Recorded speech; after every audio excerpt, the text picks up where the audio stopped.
Microsoft Excel's double dash operator forces Excel formulas to behave. Let me show you how.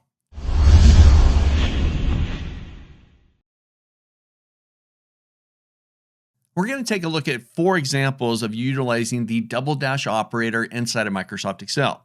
Open in front of you, I've got an example file that I'm going to utilize to show off these examples.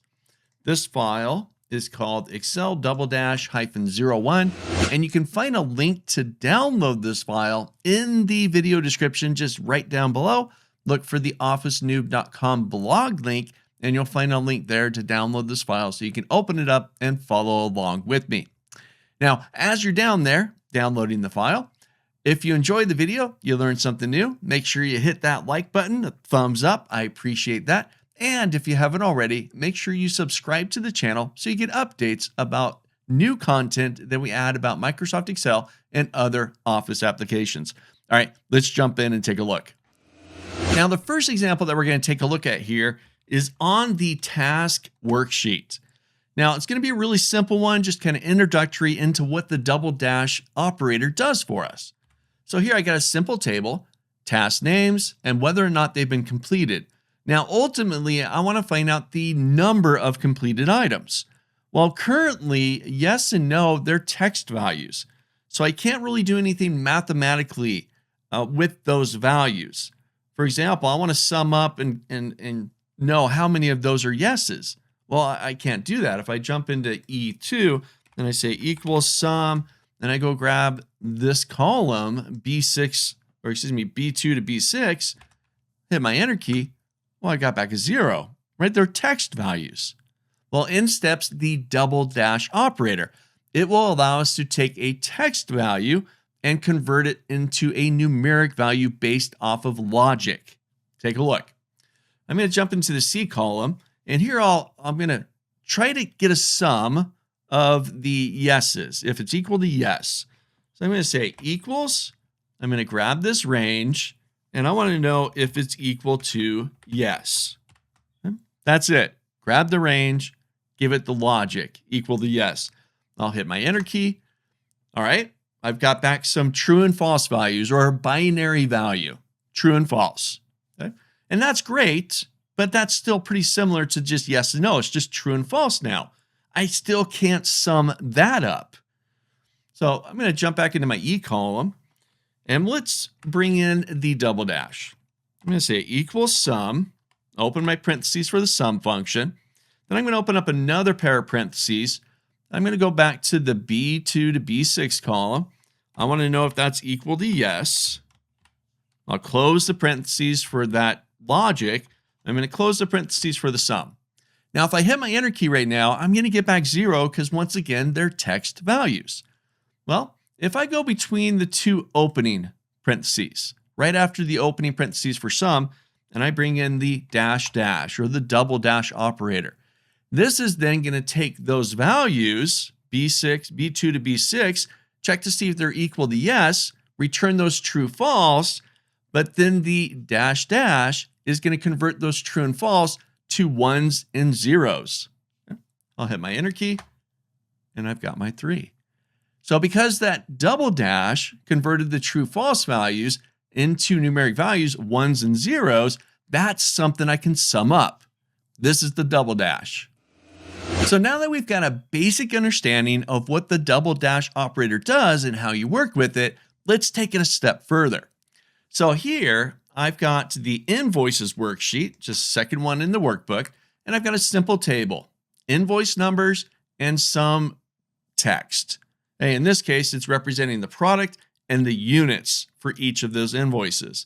Now, what I'd like to do is get a total unit cost or price, right? What for all of those invoices, total amount. Well, those values, they're really text values at this point. So if I bring in the sum and I go grab that range, I'll close the parentheses, hit my enter key, I'm going to get back a 0, right? It can't sum that up. That's text values. Okay. Well, now I'm going to introduce nesting in another function to help us extract out those numeric values, but it's going to return those numeric values as text.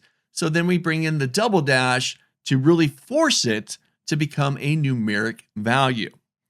So I'm going to jump back into my B8 cell. I'll say equals sum, open up my parentheses. Now, first step is I need to extract out the text values. So I'm going to bring in the text after function. So text after, first it wants to know where the text is at. So I'm going to grab the B2 to B6 cells, comma. The next thing it wants to know is the delimiter. What is it looking for to then grab what's after that? In this case, I'm going to do an empty space, just quote, space, quote. Okay? Look for that space inside there. They've all got a space in there after the print or after the colon in there, right? So that's how we're going to split those up. I'll close the parentheses on the text after. I'm going to close the sum. Now I'm not quite done, but if I hit my enter key, I'm still getting back 0. Well, why is that? Why am I getting a 0? Because the text after function returns a text value. So I'll go back to my formula, and right after the open parentheses of sum, I'm going to do the dash dash. I'm going to open a parentheses, essentially just wrapping that text after into a set of parentheses there. So dash dash parentheses, do the text after, close the text after, close the double dash parentheses, and close the sum. I'll hit my enter key, and there's my grand total. All of those values, 12,500 plus 9,800 plus 14,200, and so on, 56,200. Taking a text value and forcing it to behave so we can work with it mathematically. Let's see another example here. This time, we're going to use the double dash once again, but we're going to utilize the text split function to extract out all the values from a comma delimited list, force them to be numeric utilizing the double dash, and then sum them up. So this is on the sales worksheet. I'll jump into C2. I'm going to say equals sum, because I want to get a total sum of all the sales inside the B column. I'm going to use the text split function. There it is. First thing it wants to know is, okay, well, where's the text at? I'll grab B2, comma. What's the delimiter? How are we going to break these up? In this case, I'll say quote, comma, space, close quote, because each of the values have a comma and a space that separates them. I'll close the text split, and I'm going to close the sum. Now, if I hit my enter key, there it is. I got back a 0 because the text split, once again, returns text values. So I go back into C2. Right after the open parentheses, I'll do my double dash. I'm going to open up a parentheses and really just in case the text splits, saying, hey, we want to convert all of those values in there to numeric utilizing the double dash operator. I'll hit my enter key. So 1,200 plus 950 plus 1,100 plus 875 is 4,125. And I'll just copy that down. And I've done it for all of them. Double dash. So cool. So we're going to take what we learned in the prior videos here, prior sections, and we're going to build on it. We're going to create something a little bit more advanced. And here we're going to not only utilize the double dash operator, but we're going to bring in the scan function and the text split function. And here's what we're going to do. So I'm on the ledger worksheet, got 2 columns of data, a date and ledger entries. And as you can see, each date, there's multiple entries, but there's some positive values and some negative values. So what I'd like to do is get a running balance throughout all of these dates and all of these values. Now, we saw how to split the data up earlier, right? Utilizing the text split, but remember text split, it returns a text value.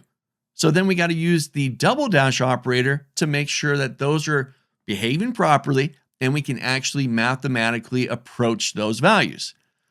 But then we also got to create the running total so that it figures out the first balance, goes down to the second one, finds the second balance, adds that to the prior balance, and so on to create that running balance. Well, I'm going to jump into cell C2, and I'm going to start out by utilizing the scan function. Now, the purpose of the scan function is to apply a formula to an array of values. Same formula throughout the array. So I want to create this running total, this running balance calculation that gets applied to all the values in this column. And that's what the scan's going to do for us. So first, scan says, what's your initial value? What are you going to start out with? Well, there's no prior records to C2, so I'm just going to say 0. There's no prior value, just 0. Comma. The next thing it wants to know is the array that it's going to eventually apply the calculation to. So for my array, I'm going to grab B2 to B11, comma. The last thing that the scan function needs is the function or the calculation that's going to apply to all of the values in that array. Here, in steps the lambda function. Now, the scan function actually returns 2 values. As it goes through and checks each of the values in the array, it's going to return 1, the accumulating value. The second thing it's going to return is the current value. What are we currently on within that array? So inside the lambda, I'm going to create these 2 parameters that scan passes. The first one I'm going to create is the accumulating value. I'm just going to call it AV, comma. The next thing it's going to return is the current value. So I'll call this CV, comma. The next thing I'm going to do here is the actual calculation that's going to take place utilizing those 2 values.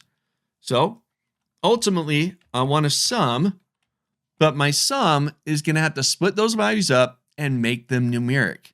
So I'm going to do double dash, open parentheses, text split. Where's my text? Well, my text this time, the scan's already got it, and it's holding it inside a CV or the current value. So I'm just going to say CV, comma. Now what's the delimiter? In this case, quote, comma, space, close quote. Each of the values are separated by a comma and a space. Text split is done. I'll close that. I'm going to close the parentheses for the double dash. And let's see, I'm going to close the sum. All right, I'm almost there. But now I'm going to use the addition symbol plus, and I need to add the accumulating value. So AV, I'll close the lambda, and I'm going to close the scan. I'll hit my enter key, and there's my running balance. So 250 minus 45 minus 62 is 143. And then 143 plus 350 minus 120, 373, and so on. All within one formula. I didn't have to break it up. I didn't have to create helper columns. It's all done with one formula. Try it out. So we've seen a few examples of utilizing the double dash to take text values and convert them into something numeric so that we can work with them mathematically. Whether it's straight up text like yes and no, or it's those true and false values that then become ones and zeros, the binary values. So we've then incorporated that double dash within other functions like text after and text split and the scan function.